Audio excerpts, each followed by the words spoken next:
नमस्कार सर्वांना। आजच्या भागामध्ये आपण अर्थसंकल्पाचा विचार करणार आहोत। अर्थसंकल्प 2024-25 आपल्या येणाऱ्या परीक्षेसाठी महत्त्वाचा 5 फेब्रुवारीसाठी त्यातले महत्त्वाच्या जे मुद्दे आहेत किंवा घडामोडी आहेत महत्त्वाच्या त्याचा आपण विचार करूयात। आणि 2024च्या अर्थसंकल्पाचा विचार करताना कोणकोणते 9 प्राधान्यकरण देण्यात आलेले आहेत, कोणकोणते 4 विषय आहेत, कोणकोणत्या 4 घटकांना उद्देशून हा अर्थसंकल्प सादर करण्यात आलेला आहे, या सगळ्या गोष्टींचा आपण सविस्तर आढावा घेणार आहोत। तर या ठिकाणी हा आढावा घेताना आपण सुरुवातीला जी काही पार्श्वभूमी आहे अर्थसंकल्पाची तर त्याची सुद्धा माहिती आपण घेणार आहोत, जेणेकरून आपला अर्थसंकल्प परिपूर्ण होईल। सुरुवातीच्या कालावधीमध्ये जर आपण विचार केला अर्थसंकल्पाचा, तर अर्थसंकल्प हा शब्द कुठून आला तर फ्रेंच शब्दापासून आला। फ्रेंच नावाचा बोगेट शब्द होता, बोगेट नावाचा शब्द। या बोगेट या शब्दापासून हे बजेट हे अक्षर तयार झालं, लक्षात आलं। यानी बोगेट या शब्दाचा अर्थ फ्रेंच भाषेमध्ये जर तुम्ही विचार केला तर फ्रेंच भाषेमध्ये त्याचा अर्थ लेदरची बॅग किंवा चामड्याची पिशवी असा त्याचा अर्थ होत होता। आणि याच शब्दापासून पुढे बजेट या शब्दाची निर्मिती झालेली आपल्याला दिसून येते। आणि पुढच्या कालावधीमध्ये हे जे आपण म्हणतोय की चामड्याची पिशवी म्हटले जातं बोगेटेला। आणि सुरुवातीच्या कालावधीमध्ये ज्यावेळी ब्रिटिशांचं साम्राज्य आपल्या देशावरती होतं तर त्यावेळी ब्रिटिशांनी सुद्धा सुरुवातीचे प्रस्ताव मांडले ते चामड्याच्या पिशवीमधूनच बाहेर काढलेले होते। मग या शब्दाला उद्देशूनच बोगेट या शब्दाचा अर्थ आपण पुढच्या कालावधीमध्ये बजेट असा केलेला दिसतो। आता मग आपल्याला असा प्रश्न पडतो की बजेट हा जो शब्द आहे, आपण म्हटलं की बोगेट या शब्दापासून बजेट या शब्दाची निर्मिती झाली आणि याचा प्रमुख अर्थ चामड्याची पिशवी किंवा लेदरची बॅग असा आपण म्हटलं। आणि पुढच्या कालावधीमध्ये ब्रिटिशांनी जी सुरुवात केली होती ती चामड्याच्या पिशवीमधूनच वित्तीय प्रस्ताव आणायला सुरुवात केलेली होती। मग प्रश्न असा पडतो की बजेट हा शब्द सर्वात प्रथम केव्हा वापरला गेला हे पण आपल्याला माहिती असणं गरजेचं आहे। तर बजेट हा जो शब्द आहे सर्वात प्रथम 1803 मध्ये वापरला गेला। 1803 सर्वात प्रथम बजेट या शब्दाचा वापर करायला कधी सुरुवात झाली? 1803 मध्ये। आता आपण विचार करूयात की भारताचा पहिला अर्थसंकल्प ब्रिटिशांच्या काळात कोणी मांडला, कोणी सुरुवात केली, कधीपासून सुरुवात केली याचा आपण विचार करूयात। पहिली गोष्ट की भारताचा पहिला अर्थसंकल्प केव्हा मांडण्यात आलेला होता, कोणत्या व्हाईसरायच्या काळात मांडलेला होता आणि कोणी मांडलेला होता, आणि भारतीय अर्थसंकल्पाचे जनक म्हणून कोणाला ओळखलं जातं, या 4 गोष्टी आपल्याला या संकल्पनेमधून समजावून घ्यायच्या। सुरुवातीला भारताचा पहिला अर्थसंकल्प कधी मांडला? भारताचा पहिला अर्थसंकल्प मांडला होता 18 फेब्रुवारी 1860 मध्ये। पहिला अर्थसंकल्प, भारताचा पहिला अर्थसंकल्प 18 फेब्रुवारी 1860 मध्ये मांडण्यात आला। कोण व्हाईसराय होतं त्या कालावधीमध्ये? कोण होतं? Lord Canning. लॉर्ड कॅनिंग याच्या कालावधीमध्ये पहिला आपण म्हणतोय की अर्थसंकल्प मांडण्यात आला 18 फेब्रुवारी 1860 मध्ये। आता आपल्याला विचार करायचा की हा अर्थसंकल्प कोणी मांडला होता, कोणी मांडला होता याचा जर विचार केला तर एक लॉर्ड कॅनिंगच्या परिषदेमध्ये एक सदस्य होते, त्या सदस्यांचं नाव होतं जेम्स विल्सन। तर हा जो अर्थसंकल्प मांडला यांच्या कालावधीमध्ये पहिला म्हणतो आपण तो जेम्स विल्सन यांनी हा अर्थसंकल्प मांडला होता। आता जेम्स विल्सन यांनी हा अर्थसंकल्प मांडला असं आपण म्हणतोय, पण पुढच्या कालावधीमध्ये मग यांनी जो पहिला अर्थसंकल्प मांडला त्यामुळे यांना एक उपाधी दिली गेली। त्यांना म्हटलं गेलं की फादर ऑफ इंडियन बजेट किंवा भारतीय अर्थसंकल्पाचे जनक म्हणून यांना म्हणायला सुरुवात झाली। मग आपल्याला जर विचारलं कधी की भारतीय अर्थसंकल्पाचे जनक कोण आहेत तर जेम्स विल्सन हे तुमचं उत्तर असणार आहे, भारतीय अर्थसंकल्पाचे जनक। लक्षात आलं? सुरुवातीच्या कालावधीपासून आपण पाहतोय कसा कसा विकास झाला अर्थसंकल्प। बजेट या शब्दाचा भारताचं पहिलं बजेट कधी मांडलं? 18 फेब्रुवारी 1860 मध्ये लॉर्ड कॅनिंग यांच्या काळात। एक वित्तीय सदस्य होते त्यांच्या परिषदेमध्ये, त्या वित्तीय सदस्यांचं नाव जेम्स विल्सन होतं आणि जेम्स विल्सन यांनी पहिला अर्थसंकल्प मांडला म्हणून त्यांना भारतीय अर्थसंकल्पाचे जनक किंवा फादर ऑफ इंडियन बजेट म्हणून ओळखलं जातं. लक्षात आलं? ठीक आहे, इथंपर्यंत आपल्या लक्षात आलं. सुरुवातीची पार्श्वभूमी आपण लक्षामध्ये घेतली. आता आपण काही गोष्टींचा विचार करूयात.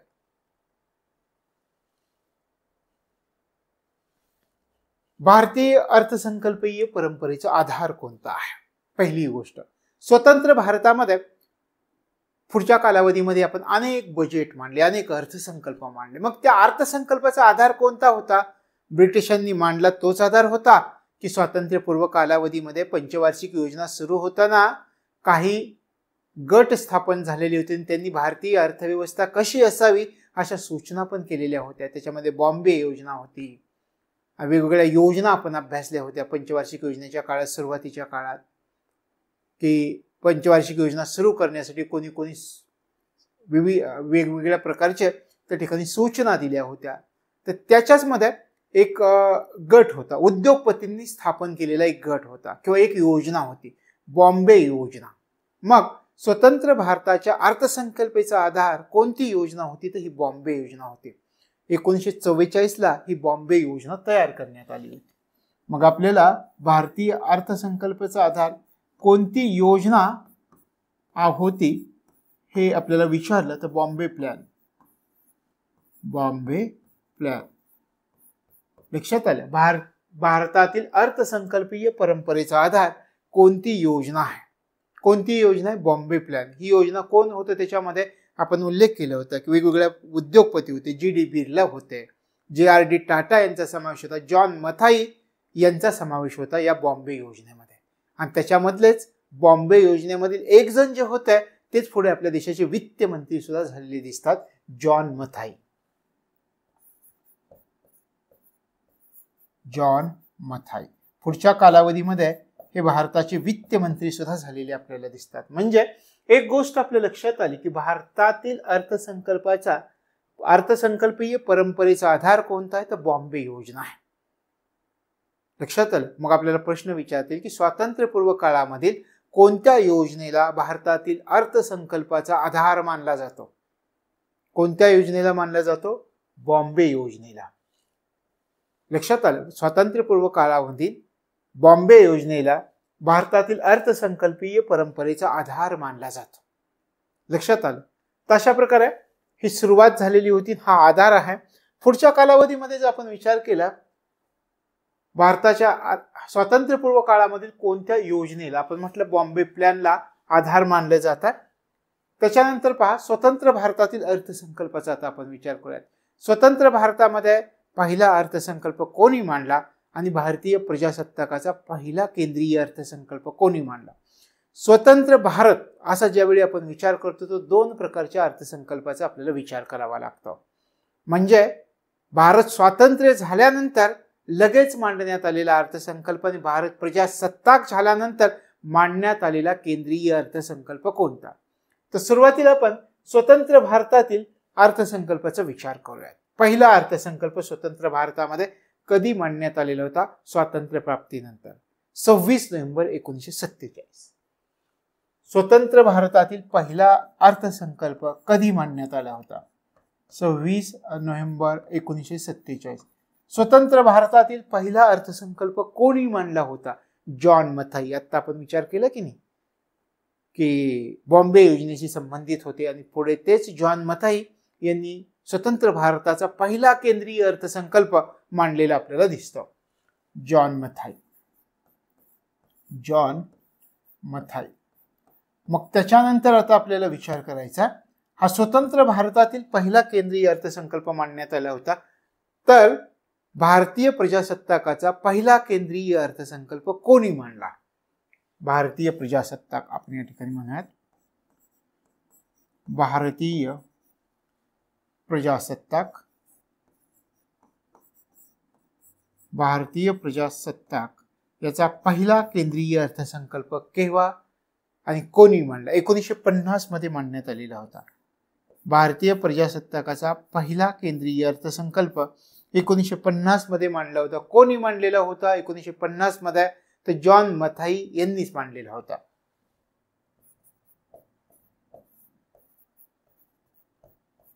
म्हणजे भारताचा पहिला केंद्रीय अर्थसंकल्प आणि भारतीय प्रजासत्ताकाचा पहिला केंद्रीय अर्थसंकल्प जॉन मथाई यांनी मांडलेला होता. हे लक्षामध्ये ठेवायचं. लक्षात आलं. आता आपण थोडंसं पुढे जाऊन विचार करूयात. आत्ता अर्थसंकल्प जो मांडला जातो तो सकाळी मांडला जातो. याच्या अगोदर जर आपण विचार केला तर अर्थसंकल्प संध्याकाळी 5 वाजता मांडला जात होता. त्याचा पण आपल्याला विचार करावा लागतो. मग आपण त्याचा विचार करूयात. अर्थसंकल्प सादर करण्याच्या वेळेमध्ये अलीकडच्या कालावधीमध्ये जो बदल झाला आणि पूर्वीचा कालावधी कोणता होता हे पण आपण समजावून घ्या. ब्रिटिश राजवटीचा विचार करा. ब्रिटिश राजवटीचा जर विचार केला तर आपण म्हणूयात इथे ब्रिटिश आणि आपल्या स्वातंत्र्य प्राप्तीनंतर काय बदल झाले त्याच्यामध्ये पुढच्या कालावधीत. ब्रिटिशांचा जर विचार केला तर संध्याकाळी 5 वाजता हा अर्थसंकल्प मांडला जात होता. संध्याकाळी 5 वाजता का अर्थसंकल्प मांडला जात होता? कारण इथे संध्याकाळी 5 वाजले की तिकडे सकाळचे 11 वाजतात. म्हणजे त्या ठिकाणी तो अर्थसंकल्प त्यांना पाहता येत होता. म्हणून ब्रिटिशांच्या काळापासून हा अर्थसंकल्प मांडण्याची पद्धत संध्याकाळी 5 वाजताची होती. आणि ही पद्धत स्वतंत्र भारतामध्ये पुढच्या कालावधीमध्ये अनेक वर्ष चालू राहिली. 1998 पर्यंत ही पद्धत चालू होती. पुढच्या कालावधीमध्ये अटल बिहारी वाजपेयींच्या अध्यक्षतेखाली सरकार स्थापन झालेलं दिसतं आपल्याला. आणि अर्थसंकल्प सादर करण्याची वेळ बदलण्यात आली. कधीपासून बदलण्यात आली? आपण म्हणतो 1998 पर्यंत चालू होती. ही वेळ बदलली 1999 पासून. 1999 पासून ही संध्याकाळी 5 वाजताची जी वेळ होती अर्थसंकल्प सादर करण्याची, त्या वेळेमध्ये बदल करण्यात आला आणि ते वेळ सकाळी 11 वाजता करण्यात आली. 1999 मध्ये सकाळी 11 वाजता ही वेळ करण्यात आली. तशा प्रकारे अर्थसंकल्प सादर करण्याच्या वेळेमध्ये बदल झालेला दिसतो.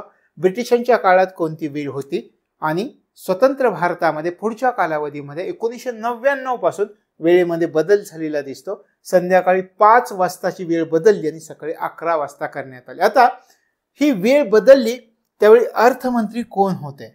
ही ज्यावेळी वेळ बदलली त्यावेळी अर्थमंत्री यशवंत सिन्हा होते. यशवंत सिन्हा, त्यावेळी अर्थमंत्री यशवंत सिन्हा होते. लक्षात आलं. अर्थसंकल्प सादर करण्याच्या वेळेमध्ये बदल सकाळी 11 वाजता संध्याकाळी 5 वाजता का होती याचा पण आपण विचार केला. आता पुढच्या काही गोष्टींचा आपल्याला विचार करायचा. पुढच्या गोष्टींमध्ये जर आपण विचार केला तर अर्थसंकल्पाशी संबंधित काही महत्वाची तथ्य आपल्याला दिसून येतात. मग ही तथ्य कोणकोणती आहेत त्याचा आपल्याला विचार करायचा आहे. काय? सुरुवातीला बजेट म्हणजे काय याचा आपण विचार करूया. बजेट अंदाजे उत्पन्न आणि खर्च याचं जे विवरण पत्रक असतं त्याला बजेट म्हटलं जातं. म्हणजे बजेट म्हणजे काय? एक अंदाज लावलेला असतो. आपल्याला उत्पन्न किती येणार आहे, आपला खर्च किती होणार आहे, याला बजेट म्हणायचं. लक्षात आलं की आपण पाहतो की आपले आई वडील किंवा तुम्ही स्वतः जर नोकरी करत असाल तर आपण महिन्याकाठी एक अंदाज लावतो की पुढच्या महिन्यामध्ये आपला खर्च किती येईल आणि आपलं उत्पन्न किती असणार आहे. त्याच्यातून आपल्याला ॲडजस्टमेंट कशा कराव्या लागतील याचं आपण करतो का? तर बरेचदा आपले आई बाबा करतात किंवा तुम्ही स्वतः जर कोणी जॉब करत असाल तर हे तुम्हालाही करावं लागतं स्वतःचं कुटुंब सांभाळण्यासाठी. मग हे देश एक कुटुंबच आहे आणि मग याचं आपल्याला विचार करावा लागतो की आपला अंदाजे उत्पन्न किती आणि आपला खर्च किती आणि याचं एक विवरणपत्रक तयार केलं जातं. त्याला आपण बजेट असं संबोधतो. आता बजेट आपण म्हटलं अंदाज आहेत. अंदाज, मग हे अंदाज कसे असतात? हे जे अंदाज असतात ते अल्पकालीन अंदाज असतात. वर्षापुरतेच असतात. अल्पकालीन अंदाज असतात. लक्षात आलं. हे अंदाज आहेत. उत्पन्न किती असणार आहे, खर्च किती होणार आहे याचे अंदाज लावायचे. मग हे अंदाज किती कालावधी? तर मर्यादित कालावधीसाठी, अल्पकालीन कालावधीसाठी असतात. लक्षात आलं. आणखी एक गोष्ट, अर्थसंकल्प तुम्हाला मंजूर करायचा आहे. मग अर्थसंकल्प मंजूर करण्यासाठी तुम्हाला एखाद्या सार्वजनिक संस्थेची आवश्यकता असते का? अर्थसंकल्प सादर करताना त्या अर्थसंकल्पावर संसदेचं नियंत्रण असतं का? याचा सुद्धा आपल्याला विचार करावा लागतो. की तुम्हाला जर परीक्षेमध्ये असा प्रश्न विचारला की अर्थसंकल्प मंजूर करण्यासाठी सार्वजनिक संस्थेची आवश्यकता असते, विधान बरोबर आहे की चूक आहे? अर्थसंकल्पावर सार्वजनिक आणि संसदेचं नियंत्रण असतं. अशी 2 विधानं जर तुम्हाला आली तर मग तुम्हाला विचार करावा लागेल का? विचार करावा लागेल. मग तो विचार आत्ताच आपण इथे करूयात. सुरुवातीला आपण विचार करूयात, तुम्हाला अर्थसंकल्प मंजूर करायचा आहे. मग तुम्हाला त्या ठिकाणी सार्वजनिक संस्थेची आवश्यकता असते का? हो, सार्वजनिक संस्थेची आवश्यकता असते. अर्थसंकल्प मंजूर करण्यासाठी तुम्हाला सार्वजनिक संस्थेची आवश्यकता असते. मग आपण ती सार्वजनिक संस्था कोणती बनवली? आपल्या देशाचं वित्त मंत्रालय जे आहे, तर त्या सार्वजनिक संस्थेची तुम्हाला आवश्यकता आहे का? अर्थसंकल्प मंजूर करण्यासाठी संसदेची आवश्यकता आहे का? हा, अर्थसंकल्प मंजूर करावा लागतोय आपल्याला, म्हणजे संसदेची आवश्यकता आहे. वित्त मंत्रालय ते तयार करणार आहे. मग सार्वजनिक संस्थेची आवश्यकता असणार आहे. आणखी अर्थसंकल्पावर संसदेचं नियंत्रण असतं का? तुम्हाला जसं विचारलं, हो, अर्थसंकल्पावर संसदेचं नियंत्रण असतं. म्हणजे आपल्या लक्षात येतं की या गोष्टींची आवश्यकता असतात. संसदेचे नियंत्रण लक्षात आलं. कोणकोणत्या गोष्टी आपण अभ्यासल्या याच्यामध्ये हा अंदाज आहे पुढच्या कालावधीमध्ये, अल्पकालीन अंदाज, मर्यादित कालावधीसाठी असणारा अंदाज आहे, किती उत्पन्न असणार आहे आणि आपला खर्च किती असणार आहे. आणि त्यानंतर आपण म्हटलं की अर्थसंकल्प मंजूर करण्यासाठी सार्वजनिक संस्था आवश्यक असते. अर्थसंकल्पावर संसदेचं नियंत्रण असतं, सार्वजनिक संस्थेचं नियंत्रण असतं. या बेसिक गोष्टी आपल्याला माहिती असणं गरजेचं आहे. लक्षात आलं? पुढे जाऊया. आणखी काय बदल झालेत त्याचा आपण विचार करूयात. आणखी जर तुम्ही विचार केला तर 2017 पूर्वीची परिस्थिती आपल्याला लक्षामध्ये घ्यावी लागते. काय? 2017 पूर्वी आपलं जे केंद्रीय बजेट आहे ते 2 स्तरावरती सादर केले जात होतं. कोणता? एक होता सामान्य अर्थसंकल्प आणि एक होता रेल्वे अर्थसंकल्प. 2 प्रकारे बजेट सादर केले जात होतं का? सामान्य अर्थसंकल्प आपल्या देशाचे फायनान्स मिनिस्टर सादर करत होते, वित्त मंत्री सादर करत होते, आणि रेल्वे अर्थसंकल्प जो आहे तो रेल्वे मंत्री सादर करत होते. हे कधीपर्यंत चालू होतं? हे 2017 पूर्वी चालू होतं. 17-18 पासून दोन्ही अर्थसंकल्प एकत्रितपणे सादर करायला सुरुवात झाली. म्हणजे 2017 पूर्वी काय परिस्थिती होती हे आपल्याला लक्षामध्ये घ्यावं लागतं. आपण म्हणतोय 2017 पूर्वी काय होत होतं? जे बजेट आहे, सेंट्रल बजेट, ते बजेट 2 स्तरावर सादर केले जात होतं. एक होता केंद्रीय सामान्य अर्थसंकल्प, सामान्य, आणि दुसरा होता रेल्वे अर्थसंकल्प. हा सामान्य आणि रेल्वे, सेंट्रल बजेट आणि रेल्वेचं बजेट, अशा प्रकारे 2 स्तरावरती हे सादर केलं जात होतं. बजेट अर्थसंकल्प सादर केला जात होता. मग पुढच्या कालावधीमध्ये 2017-18चा अर्थसंकल्पामध्ये हे बंद करण्यात आलं आणि हे दोन्ही बजेट एकत्रितपणे सादर करायला सुरुवात झाली. अर्थसंकल्प, हे दोन्ही बजेट एकत्रितपणे सादर करायला सुरुवात झाली. लक्षात आलं? 2017 पूर्वीची स्थिती काय होती? केंद्रीय बजेट 2 स्तरावरती सादर केलं जात होतं. एक होतं रेल्वे मंत्रालयाचं बजेट, दुसरा होता आपला केंद्राचा अर्थसंकल्प, ज्याला आपण सामान्य अर्थसंकल्प म्हणतो. पुढच्या कालावधीमध्ये परिस्थिती बदलली. 2017-18च्या अर्थसंकल्पामध्ये दोन्ही अर्थसंकल्प एकत्रितपणे सादर करायला सुरुवात झाली. आणि आत्ताच्या परिस्थितीचा जर आपण विचार केला तर दोन्ही अर्थसंकल्प एकत्रितपणे सादर केले जातात. मग आता एका गोष्टीचा आपल्याला विचार करावा लागतो. जर हे दोन्ही अर्थसंकल्प एकत्रितपणे सादर करायला सुरुवात झाली तर अशी शिफारस कोणत्या समितीने केली होती का? हो, अशा प्रकारची शिफारस विवेक देब्रॉय समितीने केलेली होती. हे दोन्ही अर्थसंकल्प एकत्रित करावेत अशी शिफारस विवेक देब्रॉय समितीने केली आणि विवेक देब्रॉय समितीच्या शिफारशीनुसार हे दोन्ही अर्थसंकल्प एकत्रितपणे सादर करायला सुरुवात झाली. लक्षात आलं? म्हणजे कोणत्या समितीच्या शिफारशीनुसार हे जर तुम्हाला विचारलं कधी, हे लक्षात ठेवा. विवेक देब्रॉय या समितीच्या शिफारशीनुसार हे एकत्रितपणे सादर करायला सुरुवात झाली. लक्षात आलं? म्हणजे आता वेगवेगळा अर्थसंकल्प सादर करण्याची जी पूर्वी परंपरा होती ती परंपरा संपुष्टात आलेली. पण एका गोष्टीचा विचार करावा लागतो की यापूर्वी हे दोन्ही अर्थसंकल्प वेगवेगळे सादर केलेले होते ब्रिटिशांच्या काळापासून. लक्षात आलं? मग ब्रिटिशांच्या कालावधीमध्ये अर्थसंकल्पाचे 2 भाग पाडण्यात आले होते. ते 2 भाग कोणत्या समितीच्या शिफारशीनुसार पाडण्यात आलेले होते? ब्रिटिशांच्या कालावधीमध्ये एक समिती होती, त्या समितीचं नाव होतं ॲकवर्थ समिती, विल्यम ॲकवर्थ. हे कसं झालं होतं पहा, विल्यम ॲकवर्थ नावाची समिती होती. विल्यम ॲकवर्थ नावाची समिती. आणि या समितीच्या शिफारशीपासून बजेटचे 2 भाग पाडण्यात आलेले होते. एक सेंट्रल बजेट, सामान्य अर्थसंकल्प, आणि दुसरा रेल्वे अर्थसंकल्प. लक्षात आलं? हे कधी घडलं होतं? हे 2 भाग कधी करण्यात आलेले होते? हे 2 भाग 1921 मध्ये करण्यात आलेले होते. आणि पुढच्या कालावधीमध्ये हे 2017-18च्या अर्थसंकल्पामध्ये हे दोन्ही भाग एकत्रितपणे एकाच बजेटमध्ये आणायला सुरुवात झाली, एकत्रितपणे मांडायला सुरुवात झालेली आपल्याला दिसून येते. लक्षात आलं? विल्यम ॲकवर्थ होते त्यावेळी, त्यांच्या अध्यक्षतेखाली 10 सदस्यीय समिती त्या कालावधीमध्ये स्थापन केलेली होती. आणि या समितीनं केलेल्या शिफारशीनुसार भारतातील जो रेल्वे अर्थसंकल्प आहे, हा रेल्वे अर्थसंकल्प 1924 पासून वेगळा करण्यात आला. 1924 पासून वेगळा झाला होता. 1921 ला विल्यम ॲकवर्थ समिती नेमण्यात आली आणि 1924 पासून हा अर्थसंकल्प, रेल्वे अर्थसंकल्प सामान्य अर्थसंकल्पापासून वेगळा करण्यात आलेला होता. लक्षात आलं?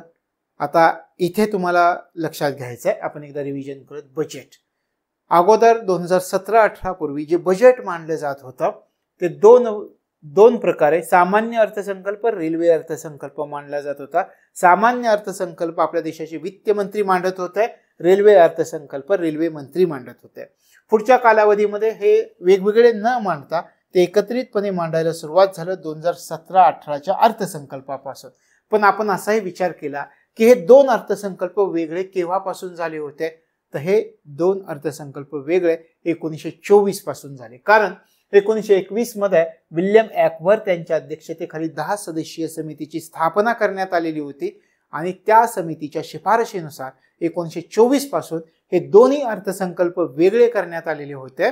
आणि पुढच्या कालावधीमध्ये जे वेगळे करण्यात आलेले होते ते 2017-18च्या अर्थसंकल्पापासून पुन्हा एकत्रित करण्यात आलेले आहेत. लक्षात आलं? पुढे जाऊया.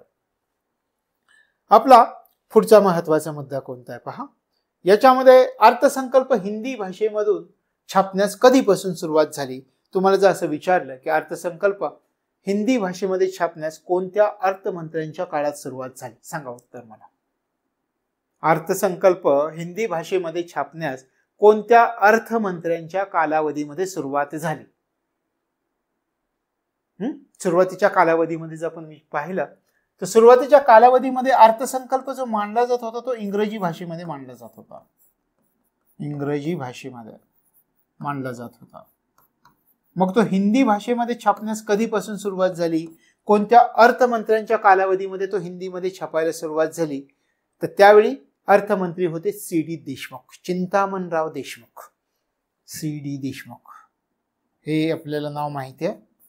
C.D. देशमुख हे यांच्या कालावधीमध्ये अर्थसंकल्प हिंदीमध्ये छापायला सुरुवात झाली. तुम्हाला जर कधी विचारलं की कोणाच्या कालावधीमध्ये अर्थसंकल्प हिंदी भाषेमध्ये छापायला सुरुवात झाली तर यांच्या कालावधीमध्ये.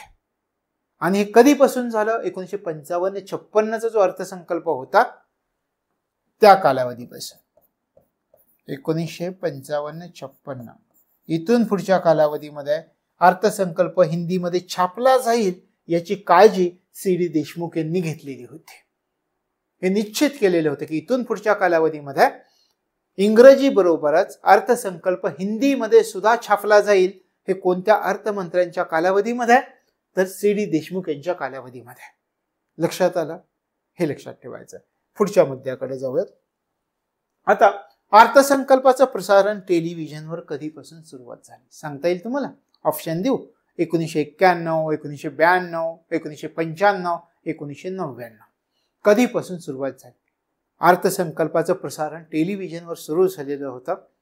तर त्या कधीपासून सुरुवात झाली? तर 1992 पासून. 1992. लक्षात आलं? अर्थसंकल्पाचं प्रसारण टेलिव्हिजनवर कधीपासून सुरू झालं? 1992 पासून सुरू झालं हे लक्षात ठेवायचं. मग त्याच्या तारखा आपल्याला लक्षात ठेवायची गरज नाही आहे, कारण रेल्वे अर्थसंकल्प 25 फेब्रुवारी 1992 पासून दाखवण्यात आला आणि त्याच्यानंतर 29 फेब्रुवारी 1992ला आपला सामान्य अर्थसंकल्प, केंद्रीय अर्थसंकल्पाचं प्रसारण टेलिव्हिजनवर झालं होतं. पण आपल्याला सरळ प्रश्न येईल आला तर की अर्थसंकल्पाचं प्रसारण टेलिव्हिजनवर कधीपासून, तर 1992 पासून, हे लक्षात ठेवायचं आहे. आता आणखी एक प्रश्न मी तुम्हाला विचारतो की अर्थमंत्री या पदावर काम केलेले कोणकोणते पंतप्रधान होते, असं तुम्हाला विचारलं. अर्थमंत्री या पदावर काम केलेले कोणकोणते पंतप्रधान होते आणि किती पंतप्रधान होते. आपण या ठिकाणी पाहूयात. अर्थमंत्री पदावर काम केलेले पंतप्रधान कोण कोण आहेत, किती आहेत? 4 आहेत. कोणते 4 आहेत? कोणते 4 आहेत? मोरारजी देसाई आहेत, चौधरी चरण सिंग आहेत, विश्वनाथ प्रताप सिंह आहेत आणि मनमोहन सिंग आहेत. देशाचे 4 पंतप्रधान आहेत की त्यांनी अर्थमंत्री म्हणून सुद्धा काम केलं होतं. लक्षात आलं? आपण एक एक घेऊयात. मोरारजी देसाई,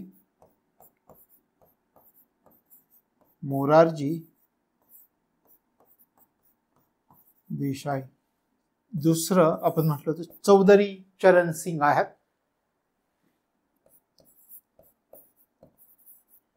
चौधरी चरण सिंग आहेत. विश्वनाथ प्रताप सिंह आहेत तिसरे. विश्वनाथ प्रताप सिंह हे आहेत. आणि चौथे आता नुकतेच निधन झालेले कोण आहेत? मनमोहन सिंह आहेत. मनमोहन सिंग हे 4 पंतप्रधान ज्यांनी अर्थमंत्री म्हणून सुद्धा काम केलं होतं. लक्षात आलं? अर्थमंत्री पदावर काम केलेले किती पंतप्रधान आपल्या देशामध्ये होऊन गेले? 4 पंतप्रधान होऊन गेले. कोण कोणते पहा? मोरारजी देसाई, चौधरी चरण सिंग, विश्वनाथ प्रताप सिंह आणि मनमोहन सिंग. लक्षात आलं? आता आपण थोडंसं विचार करूयात. तो विचार आपल्याला असा करायचा आहे की सर्वाधिक वेळा अर्थसंकल्प सादर करणारे अर्थमंत्री आणि सलग सर्वात जास्त वेळा अर्थसंकल्प सादर करणारे अर्थमंत्री, 2 गोष्टींचा विचार करायचा आहे. आपण एक क्रम लावायत. काय क्रम लावायत? की सर्वाधिक वेळा अर्थसंकल्प सादर करणारे अर्थमंत्री कोण कोण होते? कोण कोण होता? सर्वाधिक वेळा अर्थसंकल्प मोरारजी देसाईंनी सादर केला होता 1 क्रमांकावरती. पहिल्या क्रमांकावरती मोरारजी देसाई आहेत. एकूण 10 वेळा आणि सलग 6 वेळा अर्थसंकल्प सादर केला. किती वेळा सादर केला होता यांनी अर्थसंकल्प? 10 वेळा सादर केला. सलग 6 वेळा सादर केला आणि एकूण 10 वेळा सादर केलेला आहे. 2 नंबरला कोण आहे? लक्षात आलं? कोणी कोणी अर्थसंकल्प सादर केलेला होता? दुसऱ्या क्रमांकावरती आहेत पी चिदंबरम. यांनी किती वेळा? पी चिदंबरम यांनी 9 वेळा अर्थसंकल्प सादर केला. 9 वेळा. प्रणव मुखर्जी तिसऱ्या क्रमांकावरती, ज्यांनी 8 वेळा. प्रणव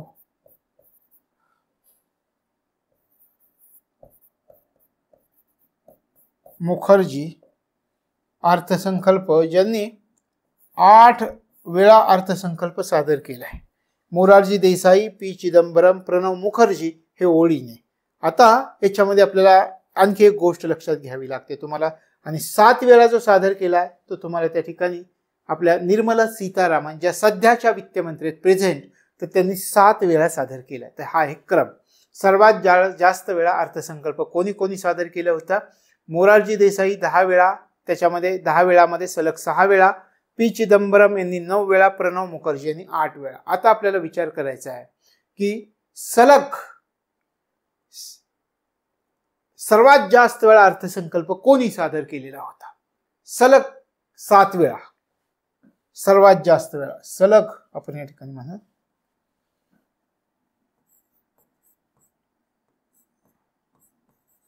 सलग सर्वात जास्त वेळा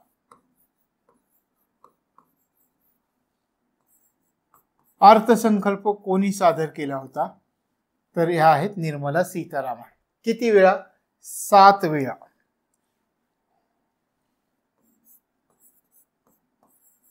7 वेळा अर्थसंकल्प सादर केला होता सलग. आतापर्यंत सलग 6 वेळा मोरारजी देसाईंनी सादर केला होता. 2 प्रकारे प्रश्न आले तर 2 प्रकारे लक्षात ठेवायची. पहिली गोष्ट, सर्वात जास्त वेळा अर्थसंकल्प कोणी सादर केला होता असा सरळ प्रश्न आला तर मोरारजी देसाई. क्रम लावा तर मोरारजी देसाई, पी चिदंबरम, प्रणव मुखर्जी आणि निर्मला सीतारामन चौथ्या क्रमांकावर. पण तुम्हाला जर असा प्रश्न आला की सलग सर्वात जास्त वेळा कोणी अर्थसंकल्प, कोणत्या अर्थमंत्र्यांनी अर्थसंकल्प सादर केला होता, सलग सर्वात जास्त वेळा निर्मला सीतारामन यांचं नाव येतं. निर्मला सीतारामन यांनी सलग 7 वेळा अर्थसंकल्प सादर केलाय आणि देशातल्या त्या पहिल्या अर्थमंत्री ठरल्यात की ज्यांनी सर्वात जास्त वेळा सलग अर्थसंकल्प सादर केलाय. लक्षात आलं. दुसरी गोष्ट, आता आणखी 2 प्रकारे प्रश्न मी तुम्हाला विचारतो. भारताच्या पहिल्या महिला अर्थमंत्री कोण होत्या? भारताच्या पहिल्या महिला अर्थमंत्री कोण होत्या? प्रश्न लक्षात आला तुमच्या? हा, भारताच्या पहिल्या महिला अर्थमंत्री इंदिरा गांधी होत्या. तुम्हाला कधी प्रश्न आला तर लक्षात ठेवा, इंदिरा गांधी भारताच्या पहिल्या महिला अर्थमंत्री. ज्यावेळी त्या पंतप्रधान झाल्या तर काही काळ त्यांनी अर्थमंत्रीपद स्वतःकडे ठेवलं होतं, म्हणून त्यांना आपण म्हणतो भारताच्या पहिल्या महिला अर्थमंत्री. आता दुसऱ्या प्रकारे याच्यामध्ये प्रश्न विचारतील. एक प्रकारे मी तुम्हाला म्हटलं भारताच्या पहिल्या महिला अर्थमंत्री कोण होत्या असा सरळ प्रश्न आला तर इंदिरा गांधी होत्या. आणि जर प्रश्न असा आला की भारताच्या पहिल्या पूर्णवेळ महिला अर्थमंत्री कोण होत्या, हा, भारताच्या पहिल्या महिला अर्थमंत्री आणि भारताच्या पहिल्या पूर्णवेळ महिला अर्थमंत्री कोण होत्या, तर पूर्णवेळ महिला अर्थमंत्री निर्मला सीतारामन आहेत. या गोष्टी आपल्याला लक्षामध्ये येणं गरजेचं आहे. लक्षात आलं. तर हा क्रम आहे. मग त्याच्यामध्ये तुम्हाला मी फरक समजावून सांगितलं की सलग सर्वात जास्त वेळा निर्मला सीतारामन यांनी, सर्वात जास्त वेळा एवढंच विचारलं तर असा क्रम आहे. मोरारजी देसाई 10 वेळा, पी चिदंबरम 9 वेळा, प्रणब मुखर्जी 8 वेळा, पहिल्या महिला अर्थमंत्री इंदिरा गांधी, पहिल्या पूर्णवेळ महिला अर्थमंत्री निर्मला सीतारामन. पुढे जाऊया. देशामध्ये पहिलं पेपरलेस बजेट कधी सादर करण्यात आलं होतं? कोणत्या अर्थमंत्र्यांच्या कालावधीमध्ये सादर करण्यात आलं होतं? ही पण गोष्ट महत्वाची आहे. कधी देशाचं पहिलं, किंवा तुम्हाला असं विचारतील कधी देशाचा पहिला डिजिटल केंद्रीय अर्थसंकल्प केव्हा सादर करण्यात आलेला होता? 2021-22 मध्ये देशाचं पहिलं पेपरलेस बजेट केव्हा मांडण्यात आलं? 2021-22 मध्ये देशातील पहिलं पेपरलेस बजेट मांडण्यात आलेलं होतं. पहिला डिजिटल केंद्रीय अर्थसंकल्प याला म्हणतात. लक्षात आलं. Digital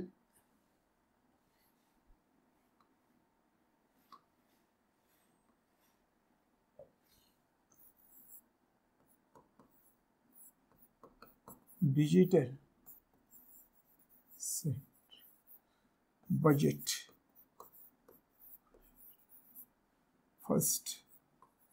first digital central budget. देशातील पहिलं पेपरलेस बजेट कधी मांडण्यात आलं? 2021-22 मध्ये. याला देशातलं पहिलं डिजिटल सेंट्रल बजेट किंवा डिजिटल केंद्रीय अर्थसंकल्प मांडला गेलेला होता. कोणी मांडला होता? कोणत्या अर्थमंत्र्यांच्या कालावधीमध्ये मांडण्यात आलेलं होतं? निर्मला सीतारामन हेच होत्या. सलग 7 वेळा आहेत, तुमच्या लक्षात येईल. निर्मला सीतारामन म्हणजे देशाचं पहिलं पेपरलेस बजेट कोणत्या अर्थमंत्र्यांच्या कालावधीमध्ये मांडण्यात आलं? तर निर्मला सीतारामन यांच्या कालावधीमध्ये मांडण्यात आलेलं होतं. चला, इथपर्यंत आपण काही पार्श्वभूमी पाहिली.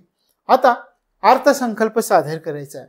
अर्थसंकल्प सादर करताना तो अर्थसंकल्पाच्या विधेयकाचे प्रकार किती असतात? अर्थसंकल्प सादर करताना 2 प्रकारची विधेयकं मांडतात. ज्यावेळी अर्थसंकल्प सादर केला जातो त्यावेळी 2 प्रकारची विधेयकं मांडतात. कोणती असतात ती 2 प्रकारची विधेयकं मांडली जातात? 2 प्रकारची विधेयकं आपण विचार करूयात. ती 2 प्रकारची विधेयकं कोणती असतात?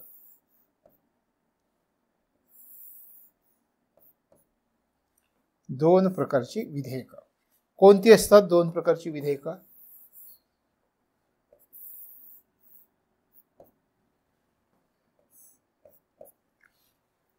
एक आहे फायनान्स बिल, दुसरं आहे अप्रोप्रिएशन बिल, म्हणजे वित्त विधेयक आणि विनियोग विधेयक मानलं जातं.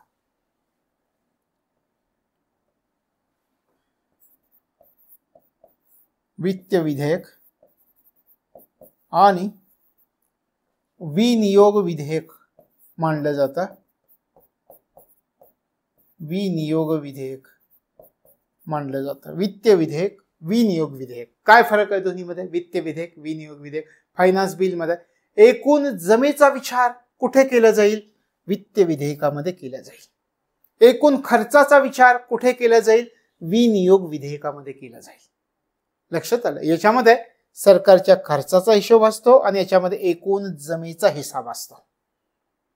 अशा प्रकारे दोन प्रकारची विधेयकं मांडली जातात. म्हणजे तुमच्या लक्षात आले की अर्थसंकल्प मांडताना दोन प्रकारची विधेयकं मांडली जातात. एक असतं वित्त विधेयक, दुसरं असतं विनियोग विधेयक.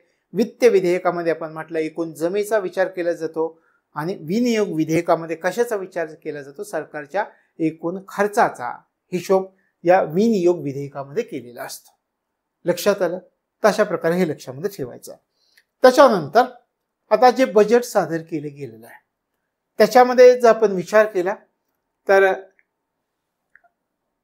रेव्हेन्यू कॅपिटल रिसिप्ट्स आणि रेव्हेन्यू कॅपिटल एक्सपेंडिचरचे आकडे मांडलेले असतात. पण हे आकडे आपण शेवटच्या टप्प्यामध्ये या आकड्यांचा अभ्यास करणार आहोत. सुरुवातीला आपण आता अर्थसंकल्प पाहायला सुरुवात करूयात. थोडा थोडा अर्थसंकल्प समजावून घेऊयात. अर्थसंकल्प, सरकारकडे पैसा कोठून येणार किंवा अर्थसंकल्पाची सुरुवात कधी झाली किंवा मांडला कधी ते आपण विचार करूयात. अर्थसंकल्प 2024 कधी मांडलेला होता? अर्थसंकल्प 2024 कोणत्या तारखेला मांडला? 23 जुलै 2024 ला मांडला. 23 जुलै 2024 मध्ये अर्थसंकल्प मांडला. म्हणजे कोणत्या तारखेला मांडला हे आपल्या लक्षात आलं. दुसरी गोष्ट, अर्थसंकल्पाचा जो विचार केला तो टॅबच्या मदतीने सादर केला जातो. पण यावर्षी हे जे बजेट मांडलं गेलं ते लाल रंगाच्या वही खात्यामध्ये आणलेलं होतं. आपल्याला विधानामध्ये देतील या वर्षीचं बजेट लाल रंगाच्या वही खात्यामध्ये आणलेलं आपल्याला दिसलं. जर तुम्ही पाहिलं असेल तर या ठिकाणी सुद्धा तुम्हाला पाहता येईल लाल रंगाच्या वही खात्यामध्ये आणलेले तुम्हाला दिसतं. या ठिकाणी पहा, हे लाल रंगाच्या वही खाते तुम्हाला दिसतंय का? त्यांनी इथे पण दाखवलं आणि वरती पण आहे. म्हणजे या वर्षीचं बजेट लाल रंगाच्या वही खात्यामध्ये आणलेलं आपल्याला दिसलं. लक्षात आलं? आता आपल्याला विचार करायचा की अर्थसंकल्पासाठी सरकारकडून पैसा कुठून येणार आहे आणि सरकारचा पैसा कुठे खर्च होणार आहे. सुरुवातीला एक गोष्ट लक्षात ठेवायची की अर्थसंकल्पाच्या बाबतीमध्ये सरकारला मिळणारा पैसा जर आपण 100% पैसा धरला, 100 रुपये धरले, यातले 72 रुपये किंवा 72% कुठून येतील आणि उरलेले 28% कुठून येतील? 100 मधला 72% पैसा कराच्या रूपाने मिळणार आहे, टॅक्स, आणि 28% कर्ज. या रूपामध्ये 100% पैसा, 100 रुपये सरकारकडे कसे जमा होतील तर 72 रुपये टॅक्सच्या स्वरूपात येतील आणि 28% रुपये कर्जाच्या स्वरूपामध्ये सरकारला पैसा मिळणार आहे. लक्षात आलं? आता याचा विचार करायचा आपल्याला. हे 72% मध्ये काय काय आहे, 28% मध्ये काय काय, आणि मग आपण खर्चाचा विचार करूया. लक्षात आलं? आता याच्यामध्ये पहा,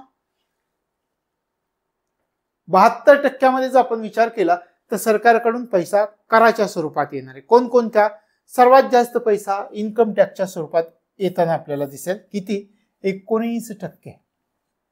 व्यक्ती, कंपनी आणि संस्थांच्या उत्पन्नावर थेट कर इन्कम टॅक्सच्या माध्यमातून 19% येईल. त्यानंतर जीएसटीच्या माध्यमातून येणारा जो आहे तो 18% आहे. आणि कॉर्पोरेशन कर, कंपन्यांवर लावण्यात आलेला कर, त्याच्यापासून कंपनीच्या उत्पन्नावर 17%. हे 3 प्रमुख स्रोत आपल्याला दिसून येतात. इथे जे आपण म्हटलं की सरकारकडे येणारा जो पैसा आहे तो पैसा कसा येईल? 72% कराच्या माध्यमातून येईल आणि 28% कर्जाच्या स्वरूपामध्ये आपल्याला प्राप्त होणार आहे. लक्षात आलं? मग त्याच्यामध्ये पण आपण पाहिलं जो कराच्या स्वरूपात पैसा आपल्याला प्राप्त होतोय तो त्याच्यात महत्वाचे कोणकोणते कर आहेत. मग सुरुवातीला आपल्याला दिसून आलं इन्कम टॅक्स आहे, त्यानंतर जीएसटी आहे आणि त्यानंतर कॉर्पोरेशन कर आहे. 19%, 18%, 17% हे तुमच्या लक्षामध्ये राहील.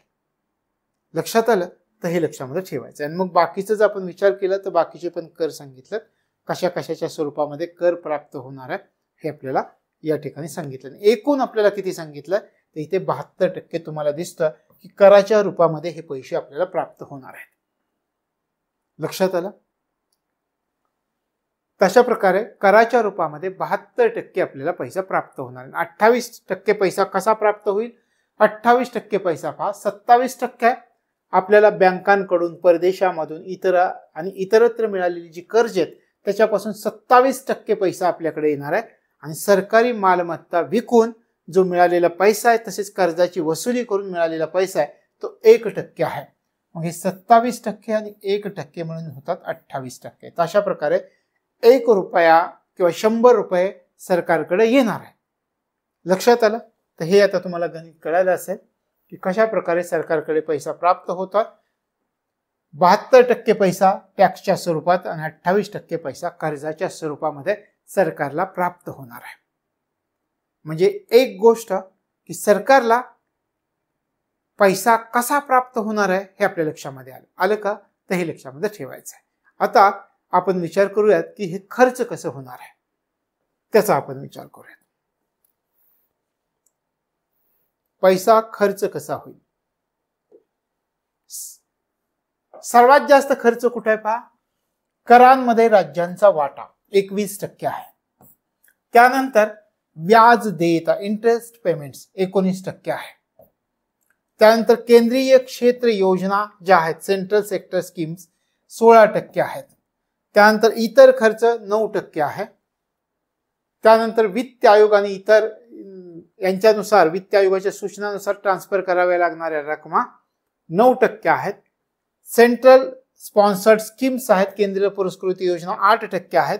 संरक्षण क्षेत्रावरती 8%, सबसिडीज अनुदानांवरती 6% म्हणजे एकूण 100%. तर अशा प्रकारे पैसा येणार आहे आणि पैसा जाणार आहे. पैसा येण्यामध्ये 3 टॅक्स आपण महत्वाचे पाहिले.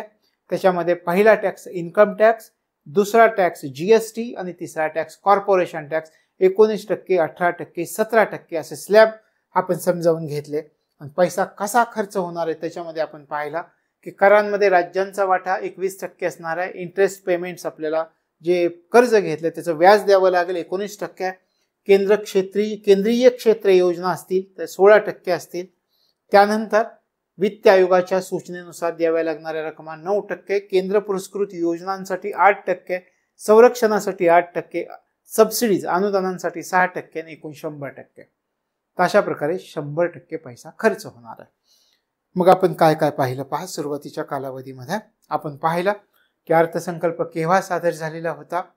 त्याच्यानंतर आपण पाहिलं की सरकारकडे पैसा कुठून येणार आहे. जर 100 रुपये असतील तर 72% कराच्या स्वरूपात येणार आहे, 28% कर्जाच्या स्वरूपात येणार आहे. आणि जाणार आहे कसा तर करांच्या स्वरूपामध्ये राज्यांचा जो वाटा आहे त्याच्या स्वरूपात जाईल. त्याच्यानंतर व्याज देयता मोठ्या प्रमाणात इंटरेस्ट पेमेंट्स आपल्याला मोठ्या प्रमाणावरती द्यावे लागतात 19% आहेत.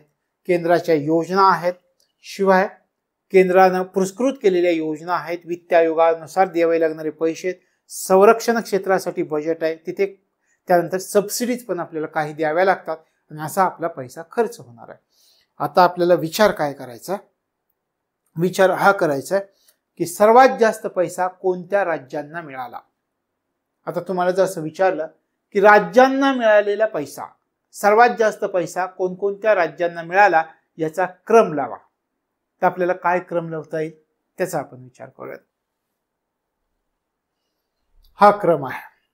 राज्यांना मिळालेला पैसा, सर्वाधिक पैसा उत्तर प्रदेश, त्यानंतर बिहार, त्यानंतर मध्य प्रदेश आणि त्यानंतर पश्चिम बंगाल, 5व्या क्रमांकावरती महाराष्ट्र आहे. 5 राज्य जर तुम्ही लक्षात ठेवला तर एक लक्षात येईल. आता काही काही गोष्टी तुमच्या लक्षात आल्या कॉमन. काय लक्षामध्ये आल्या की सर्वात जास्त पैसा उत्तर प्रदेश राज्याला मिळालाय अर्थसंकल्पामधला आणि महाराष्ट्र 5व्या क्रमांकावरती आहे. उत्तर प्रदेशानंतर दुसरं राज्य बिहार, तिसरं मध्य प्रदेश, चौथं पश्चिम बंगाल आणि 5वं महाराष्ट्र. लक्षात राहील. राज्यांचा क्रम विचारला तर उत्तर प्रदेश, बिहार, मध्य प्रदेश, पश्चिम बंगाल आणि सर्वात जास्त पैसा मिळालेलं राज्य हे पण आपल्या लक्षात आलं उत्तर प्रदेश. महाराष्ट्र 5व्या क्रमांकावर आहे. महाराष्ट्राला किती पैसा प्राप्त झालाय पहा, 78,000 करोड रुपये प्राप्त झालेले आपल्याला दिसून येतात. तशा प्रकारे हे राज्यांना मिळालेला पैसा तुम्हाला मी नोट्समध्ये दिलेला आहे. त्यानंतर आणखी एका गोष्टीचा इथे विचार करावा लागेल की सर्वात कमी पैसा कोणत्या राज्याला प्राप्त झाला, गोव्याला 5,000 कोटी रुपये प्राप्त झाले. आता ईशान्येकडील 8 राज्यांना एक लक्षात ठेवावं लागेल आपल्याला. ईशान्येकडील 8 राज्यांना किती पैसा प्राप्त झाला, 1.7 लाख कोटी रुपये. ईशान्येमधील 8 राज्य आहेत की त्या 8 राज्यांना हे 1.7 लाख कोटी रुपये दिले गेलेले आहेत. लक्षात आलं. त्याच्यामध्ये कुठली कुठली राज्य आहेत पहा, अरुणाचल प्रदेश, आसाम, मणिपूर, मेघालय, मिझोराम, नागालँड, सिक्कीम आणि त्रिपुरा ही राज्य. तशा प्रकारे कोणकोणत्या राज्यांना किती पैसा दिला, ईशान्येकडील राज्यांना किती पैसा दिला हे आपल्याला लक्षात ठेवावं लागेल. पहिली 5 राज्य आपण लक्षात ठेवली. तिथे काय म्हटलं होतं सांगा, पहिली 5 राज्य कोण, सोपी आहे. उत्तर प्रदेशाला सर्वात जास्त वाटा मिळाला, त्याच्यानंतर बिहारला मिळाला, त्याच्यानंतर आहे मध्य प्रदेश, त्याच्यानंतर पश्चिम बंगाल, त्यानंतर महाराष्ट्र. लक्षात आलं. आणखी लक्षात ठेवण्यासाठी तुम्हाला सांगतो, यातल्या 5 मधल्या 4 राज्यांमध्ये भारतीय जनता पार्टीचं राज्य आहे. एका राज्यामध्ये ममता दीदी आहेत 4थ्या क्रमांकावरती. उत्तर प्रदेश, बिहार, मध्य प्रदेश, त्यानंतर पश्चिम बंगाल ममता दीदी आणि महाराष्ट्र पुन्हा बीजेपी. अशा प्रकारे 5 पैकी 4 राज्य बीजेपीचे ते आपल्या लक्षात येतात. लक्षात आलं. उत्तर प्रदेश, बिहार, मध्य प्रदेश, पश्चिम बंगाल आणि महाराष्ट्र 5व्या क्रमांकावरती. सर्वात कमी 5,000 कोटी गोव्याला मिळालेत. ईशान्येकडच्या 8 राज्यांना मिळून 1.7 लाख कोटी रुपये मिळाले. राज्यांना एकूण पैसा किती दिलाय पहा, 12.47 लाख कोटी. हे लक्षात ठेवायचं. लक्षात आलं. तर ह्या गोष्टी आपल्याला माहिती असणं गरजेचं आहे. आता हे झालं सर्वाधिक पैसा कोणत्या राज्यांना मिळाला. मी जर तुम्हाला असं विचारलं सर्वाधिक पैसा कोणत्या मंत्रालयाला प्राप्त झाला, तर मग आपल्याला विचार करावा लागेल. मग ती मंत्रालये सुद्धा आपण समजावून घेऊयात. सर्वाधिक पैसा मिळवणारी मंत्रालय, अर्थ मंत्रालय 18.5 लाख करोड रुपये मिळालेत. निर्मला सीतारामन त्या खात्याचे मंत्री आहेत. दुसरं संरक्षण मंत्रालय, त्याला 6.22 लाख करोड रुपये राजनाथ सिंह. तिसरं मंत्रालय रस्ते वाहतूक आणि महामार्ग मंत्रालय 2.78 लाख करोड, नितीन गडकरी त्याचे मंत्री. हे 3 ओळींनी तरी लक्षात ठेवा की कोणती मंत्रालय लक्षात राहील. अर्थ मंत्रालय, संरक्षण मंत्रालय आणि रस्ते वाहतूक आणि महामार्ग मंत्रालय. लक्षात ठेवताना तुम्हाला असंही ठेवता येईल निर्मला सीतारामन, राजनाथ सिंह, नितीन गडकरी. पहिली 3 मंत्रालये कोणती आलं लक्षामध्ये? अर्थ मंत्रालय, संरक्षण मंत्रालय, रस्ते वाहतूक आणि महामार्ग मंत्रालय. तशा प्रकारे 3 मंत्रालय. पुढे आपण 10 मंत्रालयांचा विचार केला. मग रेल्वे मंत्रालय आहे, वेगवेगळी मंत्रालय, गृह मंत्रालय आहे. पण पहिली 3 मंत्रालय आपल्याला लक्षामध्ये ठेवायची. अर्थ मंत्रालय लक्षात आलं. अर्थ मंत्रालय, संरक्षण मंत्रालय, रस्ते वाहतूक आणि महामार्ग मंत्रालय या पहिली 3 मंत्रालय की ज्यांना सर्वात जास्त पैसा प्राप्त झालेला आहे. लक्षात आलं. पुढे जाऊया. याच्यामध्ये ग्रामीण विकास मंत्रालय लक्षात ठेवावं लागेल आणि मनरेगावर 86,000 कोटी रुपये खर्च झालेत हे पण लक्षात ठेवावं लागेल. शिवराज चव्हाण हे त्याचे मंत्री आहेत हे लक्षात ठेवायचे. हे एक मंत्रालय आपल्याला लक्षात ठेवावं लागेल, ग्रामीण विकास मंत्रालय. कारण मनरेगावर किती खर्च झालाय हे डायरेक्ट आपल्याला विचारू शकतात. 86,000 कोटी रुपयांचा खर्च त्या ठिकाणी झालेला आहे. टपाल विभागासाठी 25,000 कोटी रुपये आहेत. तशा प्रकारे कोणकोणती मंत्रालय आहेत आणि त्यांना किती खर्च दिलाय हे तुम्हाला नोट्समध्ये व्यवस्थित दिलाय. त्याच्यात आपल्याला काय लक्षात ठेवायचं आहे, पहिली 3 मंत्रालय लक्षात ठेवायचं आणि ग्रामीण विकास मंत्रालय मनरेगावर किती खर्च झालाय हे लक्षामध्ये ठेवायचं आहे. काय काय पाहिलं पहा. आपण सुरुवातीच्या कालावधीमध्ये आपण पाहिलं की याच्यामध्ये मंत्रालय आपण पाहिली, त्यानंतर कोणकोणत्या राज्यांना पैसा मिळाला हे आपण पाहिलं. अर्थसंकल्पामध्ये रुपये कुठे जाणार, रुपया कुठे खर्च होणार याचा आपण अभ्यास केला. आता आपल्याला कशाचा विचार करायचा आहे की कोणकोणत्या क्षेत्रांना सर्वात जास्त पैसा मिळाला आहे.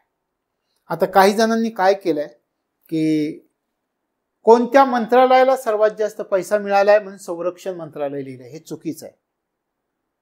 मी तुम्हाला दाखवलं की पहिले 3 मंत्रालय कोणते. पहिलं वित्त मंत्रालय आहे, हे लक्षामध्ये ठेवायचं आहे. आता इथे पण असा प्रश्न विचारला की सर्वाधिक खर्च केली जाणारी वेगवेगळी क्षेत्र कोणती आहेत हे विचारलं तर मग मात्र संरक्षण क्षेत्र पहिल्या क्रमांकावरती.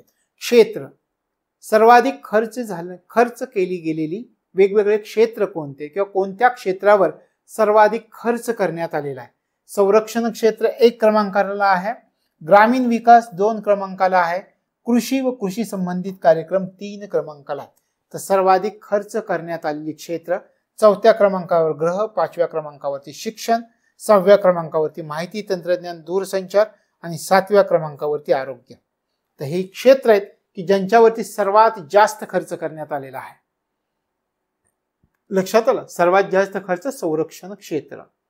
पण मंत्रालय विचारलं तर वित्त मंत्रालय, क्षेत्र विचारलं तर संरक्षण क्षेत्र. पुन्हा एकदा व्यवस्थित पाहून घ्या. मंत्रालयांच्या बाबतीमध्ये आपण जो विचार केलेला होता हे पहा. अर्थ मंत्रालय 2 नंबरला, संरक्षण मंत्रालय 3 नंबरला, नितीन गडकरींचं वाहतूक आणि महामार्ग मंत्रालय. सर्वाधिक बजेट ओळीने यांना प्राप्त झाले. पण सर्वाधिक बजेट प्राप्त झालेली क्षेत्र जर तुम्हाला विचारली तर मग मात्र सर्वाधिक बजेट संरक्षण क्षेत्राला, त्यानंतर ग्रामीण विकास, त्यानंतर कृषी व कृषी संबंधित कार्यक्रम, 4थं गृह, 5वं शिक्षण. अशा प्रकारे सर्वाधिक खर्च केली जाणारी वेगवेगळी क्षेत्र आहेत हे लक्षात ठेवायचं आहे. लक्षात राहील. मग ह्याच्यावरती सुद्धा आपल्याला प्रश्न विचारला जाईल हे लक्षात ठेवायचं आहे. तर इथे कोणकोणत्या क्षेत्रावर, पहिली गोष्ट आहे सर्वाधिक खर्च कोणत्या क्षेत्रावर करण्यात आला, संरक्षण क्षेत्र, हे पहिलं. आणि त्यानंतर मग क्रम ग्रामीण विकास, कृषी आणि कृषी संबंधित कार्यक्रम, गृह, शिक्षण. पुढे जाऊयात. अर्थसंकल्प 2024 कोणकोणत्या समूहांना लक्षात घेऊन बनवण्यात आला होता. कोणकोणत्या समूहांना? ज्ञान म्हटलंय, ज्ञान या समूहांना. गरीब, जी म्हणजे गरीब, वाय म्हणजे यूथ, ए म्हणजे अन्नदाता आणि एन म्हणजे काय, नारी, यांना. हे पहा, GYAN,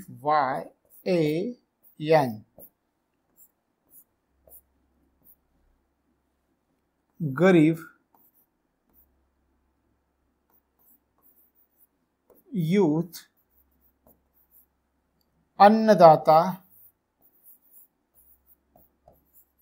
आणि एन म्हणजे नारी. गरीब, यूथ, अन्नदाता, नारी. गरीब, यूथ, युवा, अन्नदाता आणि महिला.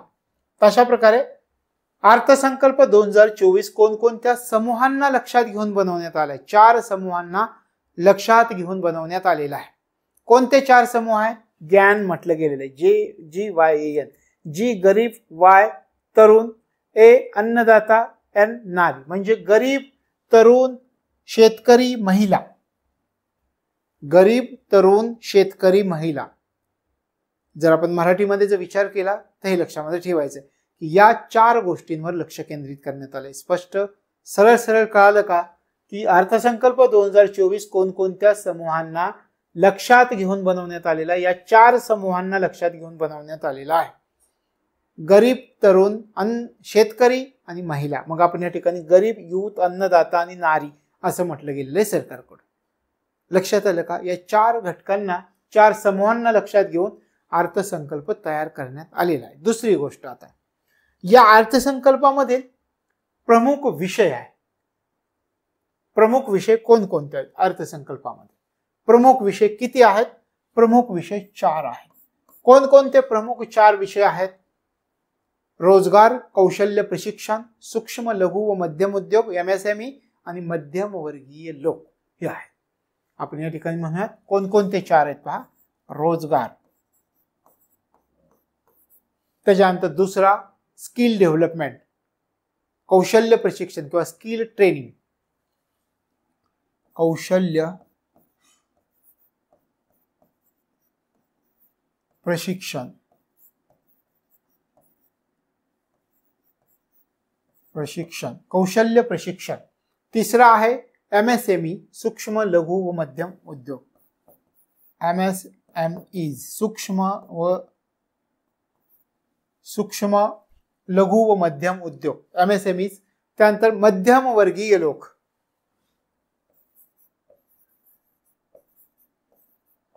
मध्यम वर्गीय लोक. तर या चार आपण म्हटल्याप्रमाणे प्रमुख चार विषय, प्रमुख चार समूह आपण अभ्यासले. आता या अर्थसंकल्पामध्ये प्रमुख विषयांची संख्या किती आहे? प्रमुख विषयांची 4 संख्या आहे. कोणकोणते? रोजगार, कौशल्य प्रशिक्षण, सूक्ष्म लघु व मध्यम उद्योग MSMEs आणि मध्यम वर्गीय लोक. हे 4 प्रमुख विषय आहेत. लक्षात आलं? 4 प्रमुख समूह आपण पाहिले याच्या अगोदर. हे 4 प्रमुख विषय आहेत. त्याच्यानंतर आणखी एक गोष्ट आपल्याला लक्षामध्ये ठेवावी लागते, ती कोणती आपण पाहूयात. या ठिकाणी प्रश्न पहा असा झाला, 2024च्या अर्थसंकल्पामध्ये किती प्रमुख विषय आहेत? 2, 4, 6, 8 4 प्रमुख विषय. किती समूहांना आधारित धरून अर्थसंकल्प बनवण्यात आलेला आहे? 4 समूहांना. ते पण आपण अभ्यासलं. आता आपल्याला 2024च्या बजेटमध्ये प्राधान्यक्रम किती आहेत त्याचा विचार करायचा आहे. प्राधान्यक्रम किती आहेत? 2024च्या बजेटमध्ये किती प्राधान्यक्रम आहेत? आता या ठिकाणी जर प्राधान्यक्रमाचा आपण विचार केला तर 9 प्राधान्यक्रम आपल्याला विचारात घ्यावे लागतात. किती प्राधान्यक्रम आहेत? 9. मग ते कोणते आहेत त्याचा आपल्याला विचार करायचा आहे. 9 प्राधान्यक्रमांचा जर आपण विचार केला तर त्याच्यामध्ये शेतीमधील उत्पादकता आणि अनुकूलता कशी असणार आहे, रोजगार आणि कौशल्य प्रशिक्षण जे दिले जाणार आहे त्यासाठी काय काय उपाययोजना या अर्थसंकल्पामध्ये करण्यात आलेल्या आहेत, त्याशिवाय सर्वसमावेशक मानव संसाधन विकास आणि सामाजिक न्याय आपल्याला सगळ्यांना प्राप्त करून द्यायचा आहे, उत्पादन आणि सेवांसाठी काय काय तरतुदी केल्या गेलेल्या आहेत, शहरी विकास, ऊर्जा सुरक्षा, पायाभूत सुविधा, शिवाय नवीन नवीन संशोधन आपल्याला करायचं आहे, त्याच्या माध्यमातून विकास करायचा आहे आणि पुढच्या पिढीसाठी आपण काय सुधारणा केल्यात या 9 प्राधान्यक्रम आपल्याला सांगितलेले आहेत. मग हे 9 प्राधान्यक्रम आपण पुढच्या लेक्चरमध्ये समजावून घेणार आहोत. तर या ठिकाणी ही झाली आपली पार्श्वभूमी. आता या अर्थसंकल्पामधले प्राधान्यक्रम कोणकोणते आहेत आणि त्या प्राधान्यक्रमामध्ये नेमक्या त्या अर्थसंकल्पामध्ये कोणकोणत्या तरतुदी करण्यात आलेल्या आहेत याचा विचार आपण या पुढच्या भागात करतो. तर या ठिकाणी आपण थांबतो. भेटूयात पुढच्या भागामध्ये. तोपर्यंत तुम्हाला तुमच्या अभ्यासासाठी मनापासून शुभेच्छा.